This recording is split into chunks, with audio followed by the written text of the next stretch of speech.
Alert, alert, this is a Doomcock News alert. Alert, alert, this is a Doomcock News alert. Yesterday, an article came to my attention at radiotimes.com that made my blood boil.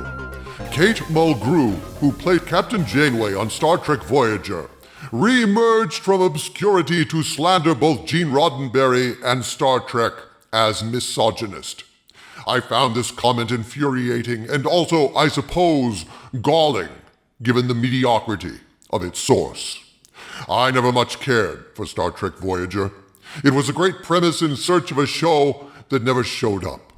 The idea of a starship out in the unexplored reaches of the galaxy, cut off from the rest of Starfleet, surrounded by enemies, with a crew split by divided loyalties, was a brilliant and revolutionary take on Star Trek that could have gone down in history as one of the greatest Trek series of all time.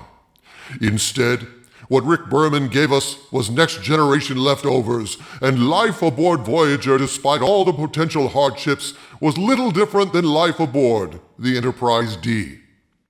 Starfleet and Maquis crews got along just fine. There was never any real shortages, no rationing of food, power, or resources. The holodeck was open for business as usual, and Voyager was basically yet another luxury liner in space, complete with wall-to-wall carpeting. I'd had enough of that kind of bland shit, so I skipped most of Voyager. Indeed, Berman and company so fundamentally violated the initial premise of Voyager that Ron Moore, who was creating Voyager with them until they stabbed him in the back and gave him his walking papers, created Battlestar Galactica as a rebuttal of that betrayal. If you want to know what Voyager could have been, you need look no further than Ron Moore's epic take on an isolated starship under siege and running out of time.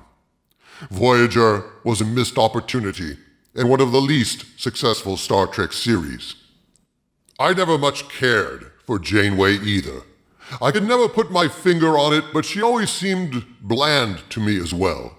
Complacent, smug, competent but uninspiring, except when she wasn't competent, of course, but that's a topic for another video. Janeway, like Voyager, was mediocre at best. So it's especially galling that Kate Mulgrew, the actress who played Janeway, recently came out attacking both the original Star Trek and Gene Roddenberry as misogynist. When I read this article citing her attack on the most fundamental pillars of the Star Trek franchise as not merely sexist, but as hateful to women, my blood pressure spiked at the nerve of this mediocrity daring to slander not only Gene Roddenberry, but the very show responsible for giving her a career. Buckle your seatbelts, take a shot of whatever liquid braces you, bite down on a stick, and think calming thoughts as I tell you precisely what she said. According to the article, Mulgrew says she was not surprised by certain misogynist reactions to Star Trek Discovery, the newest female-led series. Quote, "Did you watch the original series? It was extremely misogynist. That's what it was for years, and Picard followed that to a certain extent. Roddenberry himself was that way. We are simply going to have to change this sensibility, this ideology, and we are. But it's like moving granite. It takes a long time. We are not a society that has endorsed females as equals to males on television." And there you have it. Kate Mulgrew is not only a backstabbing SJW, she is an idiot. My immediate response to this outrage was captured on Twitter, and I share it unfiltered with you now. Anyone stupid enough to ignore the historical context of Star Trek and denigrate it as sexist when it was in fact groundbreaking is beneath contempt. Fuck you, Kate. Roddenberry did more to fight for equality when doing so was hard than you ever will. It was, of course, inevitable that someone would reply agreeing with her, and it quickly happened as Tom42 answered, "Well, she's right." To which I replied, "Wrong. Roddenberry put a woman as second in command, had a black woman as a lieutenant, had a black doctor, black officers. He was bucking the sexism and racism of the time as best he could, and to judge him in Trek by a modern metric is arrogant and pig ignorant."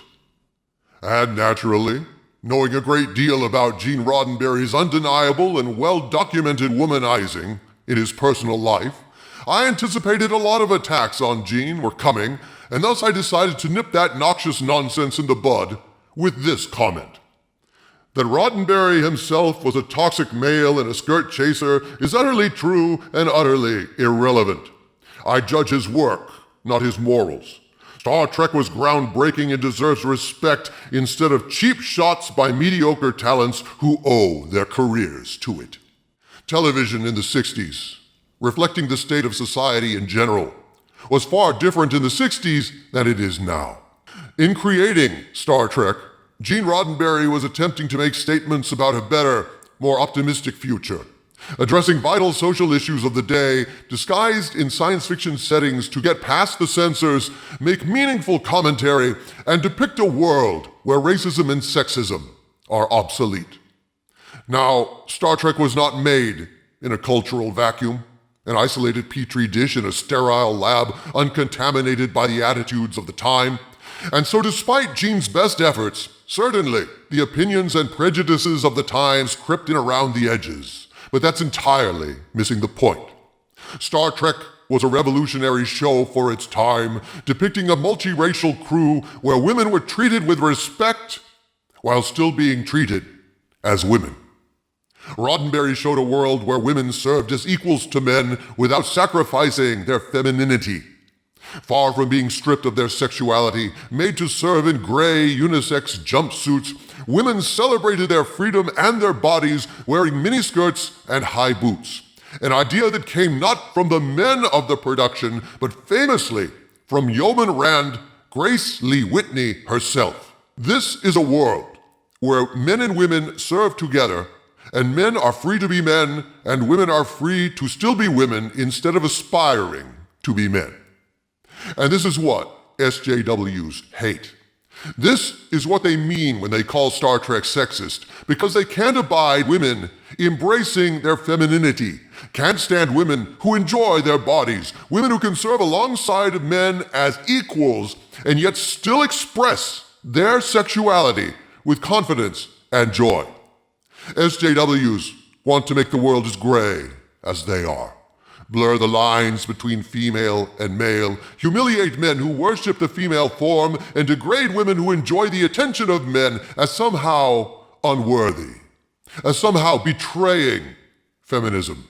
An absurd notion from a bunch of joyless phonies who don't understand that feminism supports the rights of women to be anything they want, including women, including not merely pilots and businesswomen and superheroes, but mothers and wives and lovers. The phony feminists want to turn everyone into Captain Marvel, a sullen, hateful, brooding caricature of masculine authority, as if only masculine traits are to be respected, emulated, and promoted. Doomcock rejects this narrow vision of feminism, the phony feminism of people like Kate Mulgrew. I would humbly submit that it is Kate Mulgrew who doesn't much like women.